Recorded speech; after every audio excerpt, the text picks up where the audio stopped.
नमस्कार, तपाईँ हेर्दै हुनुहुन्छ एप्टेक फोरम युट्युब च्यानल। हामीले लिएको लाइसेन्स ओरिजिनल हो कि डुप्लिकेट हो हामीले पत्ता लगाउन निकै कठिन छ। बजारमा धेरै त्यस्ता नक्कली लाइसेन्सहरू पनि भेटिन्छन्।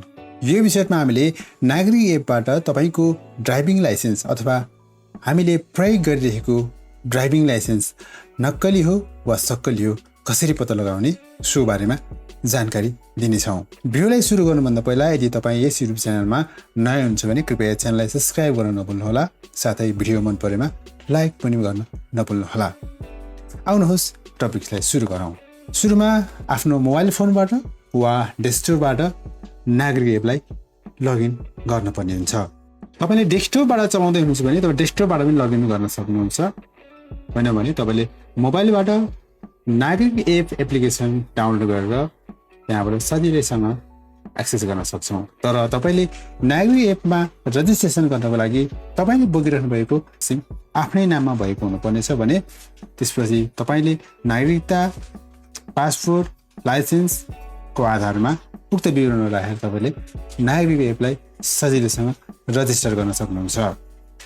नागरिक एप जुन नेपाल सरकारद्वारा लन्च गरिएको एप्लिकेसन हो, जहाँ तपाईँले नेपाल सरकारले प्रदान गर्ने सम्पूर्ण सर्भिसहरू चाहिँ एकै ठाउँमा पाउन सक्नुहुनेछ। अब यहाँनिर तपाईँले नागरिक एपमा हेर्दाखेरि स्थायी लेखा नम्बर, सवारी कर, मालपोतको विवरणहरू, जग्गाको विवरण, यहाँनिर स्वास्थ्य बिमा बोर्डको आइडी कार्डहरू, कर्मचारी सञ्चय कोष, नागरिक लगानी कोष, सामाजिक सुरक्षा कोष, नागरिकता, पासपोर्ट, मतदाता परिचय पत्र सम्पूर्ण विवरण तपाईँले यहाँनिर राख्न सक्नुहुन्छ। जस्तै यहाँनिर तपाईँले स्थायी लेखा नम्बर राख्नुभएको छ भने यहाँनिर तपाईँको स्थायी लेखा नम्बर यसरी सजिलैसँग नागरिक एपबाटै हेर्न सक्नुहुन्छ।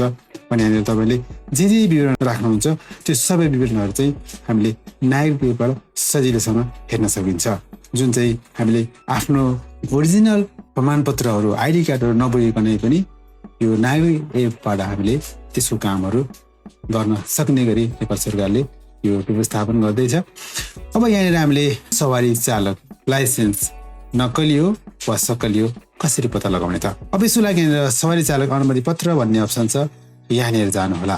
अब हामीले यहाँनिर आफ्नो सवारी चालक अनुमति पत्र स्मार्ट कार्ड छ, यहाँनिर स्मार्ट कार्ड हुनुपर्छ। त्यसको लागि चाहिँ स्मार्ट कार्डको नम्बर राखी अनुमति पत्र हेर्नुहोस् भनिएको छ। अब यहाँनिर तपाईँले लाइसेन्स नम्बर भनिएको छ, उक्त लाइसेन्स नम्बरलाई यहाँनिर जस्ताको जस्तै राख्नुहोला। यहाँनिर ड्यास छ भने ड्यास पनि राख्नुपर्ने हुन्छ र लाइसेन्स नम्बर राखिसकेपछि यहाँनिर पेस्ट गर्नुहोस्मा क्लिक गर्नुहोला। मित्रहरू, तपाईँले यदि गरिसकेपछि यदि तपाईँको ड्राइभिङ लाइसेन्स यातायात व्यवस्था विभागको रेकर्डमा रहेको छ भने तपाईँको विवरण यहाँनिर यसरी देखाउनेछ। मित्रहरू, माथिको विवरण यातायात व्यवस्था विभागमा रहेको रेकर्डको आधारमा देखाएको छ भनेर यहाँनिर एउटा सूचना राखिएको छ। यदि तपाईँको लाइसेन्स सक्कली हो भने यहाँनिर तपाईँले यसरी आफ्नो लाइसेन्स देख्न सक्नुहुन्छ।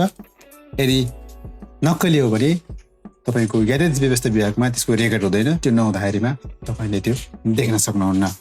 अब यहाँनिर तपाईँले लाइसेन्स नै बोकेर हिँड्नुपर्ने बाध्यता पनि हुने छैन, किनभने यहाँनिर लाइसेन्सको सम्पूर्ण विवरणहरू यहीँ देखाएको छ। जारी मिति, एक्सपायरी मिति लगायतका यहीँ देखाएको छ।